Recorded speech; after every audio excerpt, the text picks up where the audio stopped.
Okay, I wanted to demonstrate circuit loading. So here's a circuit. It's an oscillator. This is a 7414, certain variety, doesn't matter.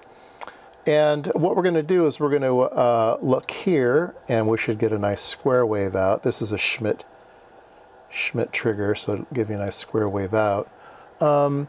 But we want to probe here. Now, when you take your oscilloscope probe and you touch it here, you're going to add capacitance, and you're going to change the frequency of this circuit, okay? So let's go over here to the probes we're going to use. We're going to use 3 different kinds of probes. We're going to use a normal probe, all right? And we're going to use a fancy 1 gigahertz probe, and then we're going to use a active probe, all right? So the first probe should add some capacitance. I'm not quite sure what the tip capacitance is on this, but we shall see. So you can see here the yellow trace is going to be the normal probe. The green trace is going to be the 1 gigahertz probe, the PP0001A, very expensive probe. This probe is rated at 0.9 picofarads,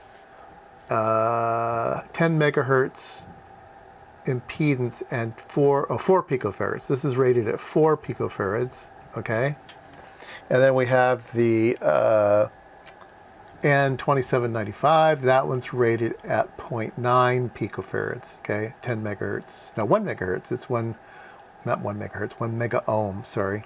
10 meg. So this is 1 meg ohm, 0.9 puff. This is 10 meg ohm, 4 puff. And this is 500 megahertz at 10 megohms.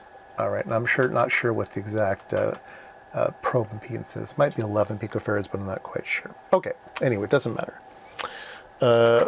We're just going to show the relative changes here. So first thing we're going to do is look at the different traces here. Let's turn these off. Oops. Okay, so here's our square wave output. So this is what we have on the output. The important thing is going to be the number at the bottom, the 1.63 megahertz. Okay, when we load the circuit, the frequency will change. We're going to add capacitance, right?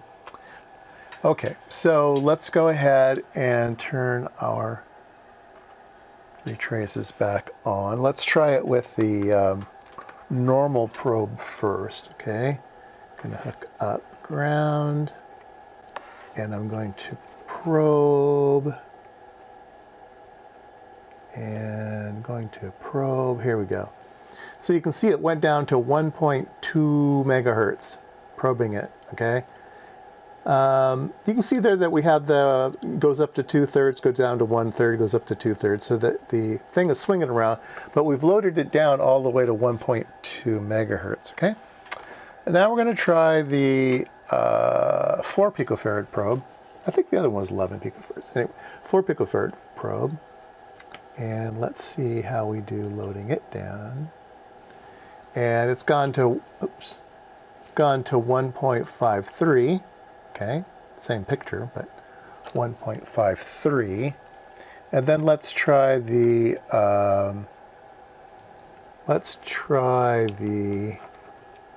active probe. I'm sure I've got a good ground on it. And let me probe it. It should be about there. There we go.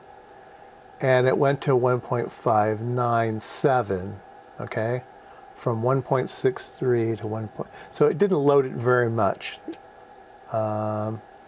Anyway, that's just a simple demonstration on the effects of loading a circuit with a scope probe.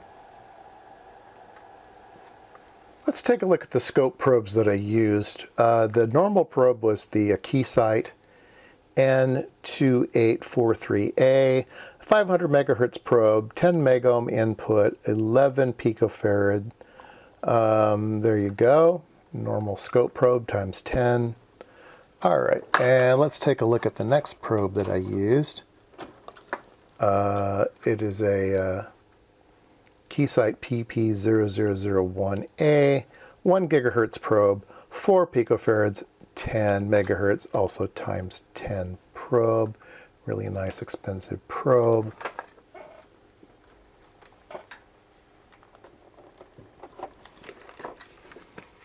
All right, and the last one we used was the Agilent N2795A. It is a 1 gigahertz probe times 10, 1 mega ohm input, but at 0.9 picofarad, so very, very low loading. You have to watch out for these things. Max input at 20 volts, so you can't put giant signals on these things. Now it says terminate with 50 ohms, but it's one of those fancy probes that requires your scope to be able to use it. So it makes contact with the probe, with the scope. The scope knows the model number, automatically sets up the scope for this model number, and then actually says, it's uncaled, you need to calibrate it, and you need to hook this up to the calibrator and run a cal just for this one. The same thing for this one. It automatically detects that it's this fancy probe. It says you need to calibrate it. This calibration is a very long calibration. It takes a long time for it to calibrate this probe, like 10 minutes. And then the normal probe, it just is a normal probe, so it doesn't really know much. Yeah, there you go.